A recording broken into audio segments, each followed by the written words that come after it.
n'empêche qu'on est bien, on est bien assis. Hein. Là, il manque plus que la télé, et puis c'est vrai que ma machine anti-escarpe, ça peut jouer, mais pas tant que ça. Sinon, le reste, c'est vraiment bien. C'est la classe. Hein. On a un fauteuil à roues qui permet de décoller et de poser en roulant. Donc c'est une gestion plus délicate au niveau du décollage, une gestion technique un petit peu plus délicate. C'est plutôt plus facile au niveau de l'atterrissage.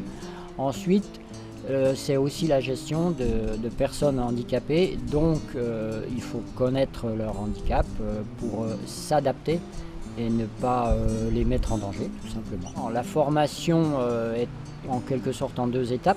Il y a l'aspect technique, mais l'aspect humain et relationnel avec cette connaissance médicale, j'oserais dire, mais disons une approche des risques, des problèmes que peuvent avoir chaque personne handicapée selon leur handicap spécifique. Le chariot, 2, 3, on avance. Top, on recule. On y va. Allez, encore.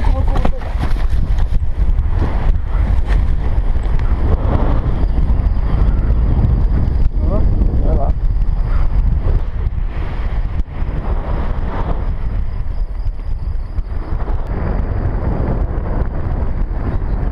Pas facile hein, quand même.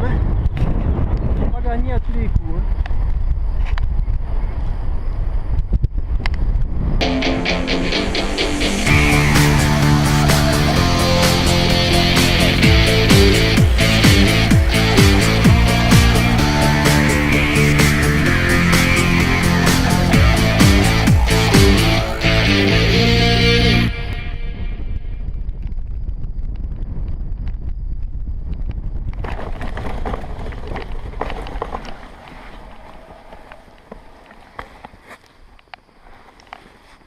Alors, parfait.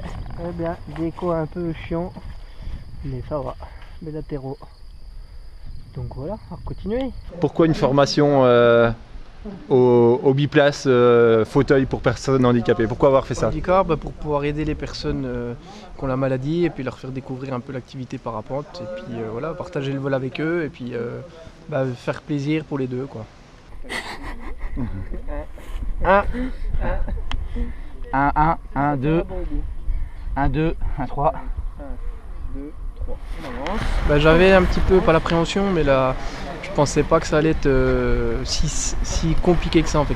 J'avais un aperçu un peu plus compliqué on va dire. C'était plus compliqué pour moi, pour le décollage tout ça, mais en fait au final c'est un décollage comme les autres, sauf qu'il y a le chariot à gérer, il y a au niveau du centrage on peut pas se recentrer, mais ça va quoi. Voilà, si le gonflage est propre, l'aile est bien au-dessus de la tête, il n'y a pas de souci en particulier quoi. Avec des bons assistants, ça passe tout seul quoi. Une approche peut-être plus précise du soin et de l'attention qu'il faut avoir par contre par rapport à la personne handicapée, parce qu'elle est fragile, parce qu'il faut la bouger, forcément il est malade, donc il faut en prendre bien soin, il faut avoir de l'attention pour lui, et puis il faut penser aussi à sa maladie, faire attention au positionnement dans le chariot. Et puis après voilà, une fois qu'on le rassure, une fois que les conditions sont là, il n'y a pas de souci à avoir quoi.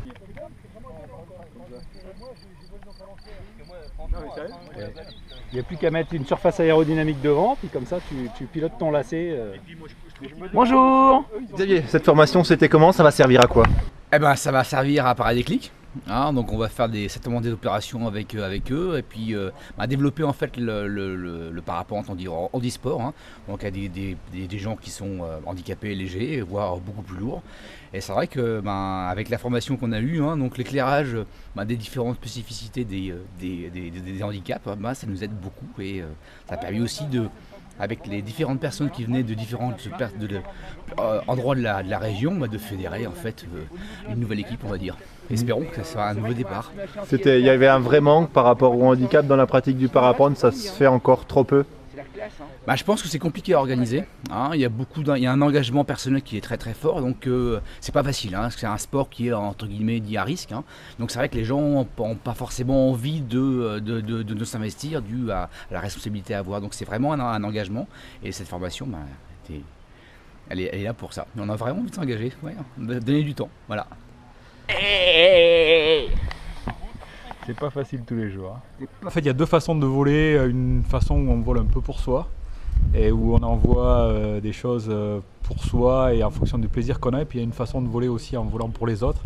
Et là, c'est une autre manière de pouvoir voler pour les autres. Et c'est tellement intéressant de faire partager le plaisir du parapente à d'autres que c'est faire voler plus de gens, ça peut être que du bonheur. Et pourquoi les personnes handicapées alors? Parce que c'est des personnes comme les autres qui méritent autant que les autres de découvrir cette discipline, et que adapter quelques bouts de tubes et quelques morceaux de tissu et de sangle pour arriver à les faire voler, c'est pas bien compliqué. Sous réserve bien sûr qu'on ait fait cette formation. Et voilà, quand nous on élargit un petit peu le spectre des gens qui peuvent voler, et ça c'est toujours bon. Moi je pourrais partager ce plaisir-là, et c'est tout ce que je recherche. Une nouvelle belle aventure. J'espère bien, ouais. J'espère que c'est que le début. Allez, ok, en avant. Allez, en avant. Quand on pense aux personnes par exemple qui sont en fauteuil, qu'est-ce que tu imagines qui se passe dans leur tête au moment où eux qui n'ont pas les pieds sur terre justement, puisqu'elles sont dans leur fauteuil, décollent et quittent le sol et s'envolent? Moi j'imagine qu'elles ressentent ce que j'ai pu ressentir le jour de mon premier vol en solo. C'est de la magie, c'est quelque chose de complètement irrationnel. On se sent léger, on se sent libre, on se sent il peut plus rien se passer. Et je pense qu'à ce moment-là, ce côté tributaire d'autres, parce qu'on a un handicap important, on a toujours besoin de quelqu'un pour se déplacer, toujours des gens qui nous donnent des conseils, qui nous disent comment faire, comment être, comment agir. Là on est en l'air, il n'y a plus personne, et ça doit être une bouffée d'oxygène hallucinante. J'espère qu'on va leur procurer tout ce plaisir-là, quoi.